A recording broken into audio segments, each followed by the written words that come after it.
A white woman in Vancouver was denied entry to and I have to read this, a 2S LGBTQIA+ nightlife art space run by queer and trans people. Now, she was denied entry to an event at this space because she decided to show up with dreads in her hair.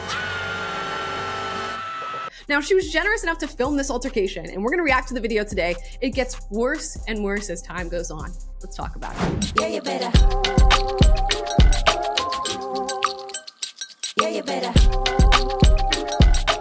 Guys, before we get into today's video, please like and subscribe, because today we're going to be talking about this viral moment that took place at the Birdhouse in Vancouver. Now, as I said before, the Birdhouse is described as a 2S LGBTQIA+ nightlife art scene, and they apparently were hosting an event in Vancouver where this young woman tried to show up. Now, she paid for this event in advance, I believe $60 plus a deposit to get in, but when she showed up to the pearly gates to get in, they said, no, your hairstyle is cultural appropriation. Now, I'm going to leave it to her and this video, and we'll see exactly what happened. Let's watch.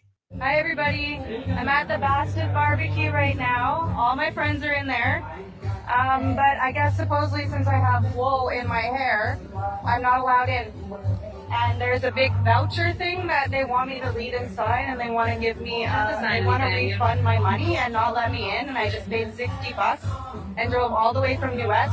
And I also just drove all the way here from Headley so that I could be here last night and got home at 4 o'clock in the morning. And now I can't get in because of my hair. It was included in, when you bought your ticket, it was included, our culture appropriation policy was included when you bought your ticket, when you, like, in the description of the event. So it is something that was put out ahead of time. And The pause. It was put out at a time, girl. You know what? I can't say I'm surprised by this whatsoever. As somebody who's a former leftist, I used to work in leftist spaces. There was a lot of events and things like this where people would get together under the full umbrella of leftism. And girl, if you're showing up with dreads in your hair as a white person, you're not getting in. You're not getting in, babes. No matter if they have a policy or not. These people are strict, okay? Strict. They do not want the cultural appropriation baddies behind in their event. It's just not going to happen. So had she consulted me before showing up to this event, she would have known. Now, it's unfortunate that she paid, what, $60? I think she said she drove 3 hours to get here, but I could have warned her. And I don't know who this is a lesson for. If it's a lesson for the people who threw this event because they're going viral now and people are really speaking about this ridiculous cultural appropriation accusation, or if it's a lesson for her that maybe these leftist spaces are not for you. Maybe they're not as inclusive and safe as you once thought they were. But anyways, let's keep watching. I apologize. I don't really understand. So you're not letting me in because of my hairstyle? Correct. Yeah, So- if it doesn't align with a culture that... I am Viking. Vikings have dreads. If you want me to go debate everybody in there on whether or not Vikings or Celtic people can have dreadlocks in their hair, I will do it. I will debate your whole freaking system. I'm not here to debate. Yeah, but this is retarded. I just drove 5 hours to get here. Also, like, She dropped the R word. I wonder if that's going to get brought up. She just dropped the R-bomb on y'all, which is infraction number 2, okay? Again, as the leftist consultants to this woman, incidentally, number two, 3 strikes and you're about to be out. even that, like I don't want you in the venue as Oh my well. gosh. So it's like we're having a couple Hey, different Jared, issues here. like, We're having cultural this is my appropriation buddy issue, right and here, then like, we're also having an he's issue probably- with like okay. saying I English can't get language. Jared, Oh, and they just caught her on the R word. Okay, so you just said that we're having a cultural appropriation issue here, and we're also having an issue with your language. So she's done. I'm telling you guys. And interestingly, she brings up, I'm Viking, you know, my history, that's my heritage. And it was crickets. Nobody had anything to say about that. It's cultures that we care about. Okay. So we care about Black people, mixed people, and they've claimed the hairstyle that is dreadlocks or locks of any kind. And therefore you as a white woman are not going to be able to enter this space with those dreadlocks in. So they should clarify that little point there. they won't. I'm filming right now, but they won't let me in because I have dreadlocks. They what? They won't let me in because I have dreadlocks, and they're trying to show me that And we this wave. explained to them that we have a cultural appropriation policy. I'm Celtic. Policy, we will not let you Celtic in. people have I've dreadlocks, tried to explain to them and I'm totally that being it's not a discriminated mass on right now. spread This is revolution. wow, crazy. So, So everybody else, I can be discriminated against, but other people can't be discriminated against. And the answer is yes. In leftist spaces, absolutely. I don't get this. That was really weird. With our community, you're welcome to email us. I don't want that. Here, You can read about it. Oh, and boom, they hand her the policy. Now I had to look into this. Okay, I had to do a little bit of research. I had to check in. And luckily, people were putting in the comments below this the actual cultural appropriation policy, because apparently, I guess she did sign up for some sort of waiver before getting into this event. Now I'll read you part of it. It is extensive, okay? So, which is another thing. If you're going to a leftist event, read the manual. Read the manual, because there's so many things you're not going to be able to get away with. Now, in their policy, it says no cultural appropriation. We are an anti-racist space and we do not tolerate cultural appropriation. Cultural appropriation refers to the non-consensual wearing or utilizing of culturally significant and or sacred elements of a culture that you do not have ancestry or genuine, meaningful relationships within. Now, I guess they get to dictate whether or not you have the ancestry or whether or not it's genuine for you. But nonetheless, that's what they've written. They say cultural appropriation, especially in relation to consumption, profit, capitalism, and social capital, is a form of theft and causes harm to marginalized communities. Please refrain from wearing other cultures as costumes or fashion. This includes avoiding the use of traditionally Black cultural hairstyles if you do not identify as Black or Black mixed race. We ask that attendees do not attend the events if they have culturally appropriative styles or clothing on. So please respect the Birdhouse, this 2S LGBTQIA plus space, on their cultural appropriation policy. Now I'm going to skip a little bit forward in this video because it does go on. This is a 9-minute masterpiece, okay? If you guys want to check it out, maybe I'll link it down below.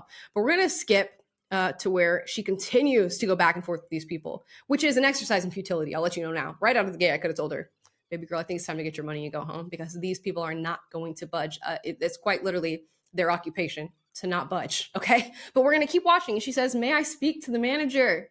Do you guys have a manager that I could speak to? You actually just were speaking with our manager earlier. The blue hair was our manager, yeah. So again, I do have people. Did y'all hear that? They said you did speak to the manager, actually. It was the one with the blue hair, which the joke makes itself. I'm not going to do it, okay? I'm not going to do it.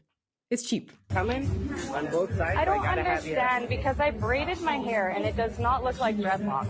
It just looks like a giant thread. Can I please talk to you for a second? Yeah, you can. I really do not understand why I'm being discriminated against. It's like as if I'm being accused of discriminating against other people or something because of my hair. About it is, you want to video this right now? Well, yeah, because it's totally unfair and I'm being discriminated So against. the Birdhouse is committed to creating an anti-racist environment. I'm not We racist. recognize that racism does not only present itself My in family the terms is of Black floor, and Native. hate speech, or My physical cousins are half Black and my other cousins are half Are you Native. Black? And I'm Jewish and Celtic. And Celtic people have dreadlocks. Now, this manager proceeds to just try to read verbatim what their cultural appropriation policy is, which I guess I understand it in sort of like corporate sense. That's exactly what you would do. But the fact that you can't, like, with your own chest defend your own policy to this woman, which they're getting tired of her at this point. But she's saying, you know what? I have Black family. I got Black friends. She's pulling out every single card she could possibly pull out. The manager goes, are you Black? Now, what if she was? What if she just dropped the bomb on them right then and there? Actually, I am, okay? Would that have worked? Absolutely not, okay? She's been received as a white woman, whether or not she's Celtic or Viking or whatever. She's off. It's done. There's no apologizing. There's no recovering. There is no nothing. So this woman needs to learn her lesson that maybe, again, leftist spaces that she wants to be a part of are not as inclusive as they claim to be. And these people need to maybe rethink their whole cultural appropriation narrative, although they're not going to. She's been labeled as a villain. She's been labeled as a culture vulture for even showing up with this hairstyle. So all in all, it's just a lose-lose situation for everyone involved, but let's keep watching. We're Vikings. I am allowed to wear dreadlocks.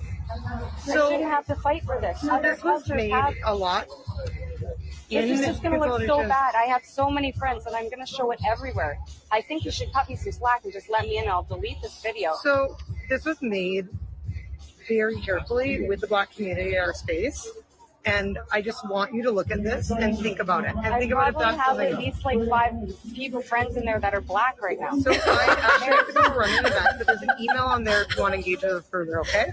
Okay, so I've been We've consulted the Council of Blackness in the creation of this cultural appropriation policy. Like, what does that even mean? Okay, let me come to camera one for this. Black culture is not a monolith. The Black opinion is not a monolith. And she verbatim, she goes, you know what?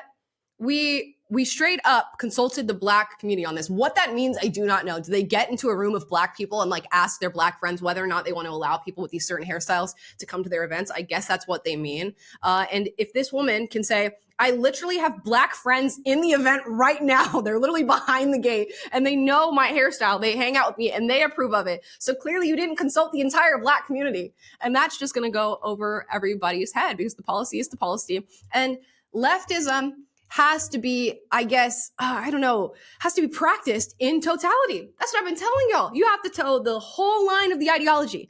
There is no give and take. You don't get to agree with points A through D and then have a few questions or skepticism about E and F. No, you have to sign up for everything or nothing at all, or you are out. You will not be able to come to the cookout. You will not be able to be a part of this event.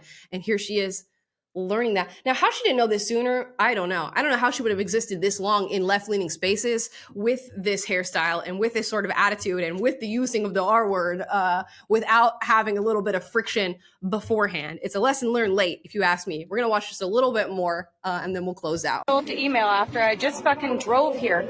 I drove 3.5 hours from Headley so I could get here on time last night. The video keeps going on and on. She cannot believe this is taking place. She cannot believe this is happening to her. And I cannot believe that she expected any other outcome with a group of individuals who are like this. This is industry standard. You know, this is a standard operating procedure for individuals who abide by this sort of ideology. Now, she even turns back around and says, you know what? I will take out my hair. I'll look ugly. I'll have the hairstyle that I don't want to have just in order to go into this event. I drove here for 3 hours. I paid the $60. I just want to see my friends. And they're right behind that gate right there. And they go, no, now that we've gone through this entire process with you of debating back and forth and trying to educate you on cultural appropriation, even if you try to accept that education and take the hair out of your head, which is so demeaning and just like gross and embarrassing, we are still not going to allow you into the event. So there you have it. Did the saga end as you would have anticipated it ending? For me, absolutely. Okay. I feel as though no lessons were learned in these spaces. I think this individual is going to continue to find themselves in situations like this until they realize that maybe this line of thinking, maybe this group of people is not the group of people for them. The group has clearly decided on that. You are outcasted. You are done. You are cast to the side because of what you've chosen as a hairstyle. Something as simple as what you've chosen to do with your hair has completely ruined the relationship with you that you have with this particular community, a community that you thought you were going to be welcomed into, a community that markets itself as both safe and inclusive. But I guess only safe for certain people. Whoever was a member of that Black Culture Council when they were putting together the cultural appropriation policy. Guys, the story writes itself. And this one, if there's a leftist stereotype, this is the video. It's like that one video where leftists are trying to have a meeting and everybody's doing a point of personal privilege and they're all getting offended by everybody all at once. Quick point of privilege. Quick point of personal privilege. Yes. Guys, first of all, James Jackson, Sacramento, he, him. I just want to say, can we please keep the chatter to a minimum? I'm one of the people who's very, very prone to sensory overload. There's a lot of whispering and chatter going on. It's making it very difficult for me to focus. Please, can we just, I know we're all fresh and ready to go, but can we please just keep the chatter to a minimum? It's affecting my ability to focus. Thank you. Thank you, comrade. Okay, is there a speaker against name, chapter, pronoun? Point of personal privilege. Yes. Please do not use gendered language to address everyone. They can't even have the meeting or have the event because so many people are stepping on the toes of certain parts of this political ideology. This is how it goes because this does not run, I don't know, in tandem with reality. It's not conducive to real conversations, real way of life, a real human interaction, and a real human connection. So that's what's going to happen when you try to show up to an event like this with dreadlocks in. Is it a shame? Sure, but it's just the way it goes. Guys, I would love to hear your thoughts in the comments down below on this video. You have mine. As always, if you disagree with anything I said in this video, do get up just respectfully. I encourage healthy debate on this channel. And if you like this video, like, subscribe, click the notification bell to be notified every single time I post a video for you guys, which is every day. And I will see you guys tomorrow. Bye.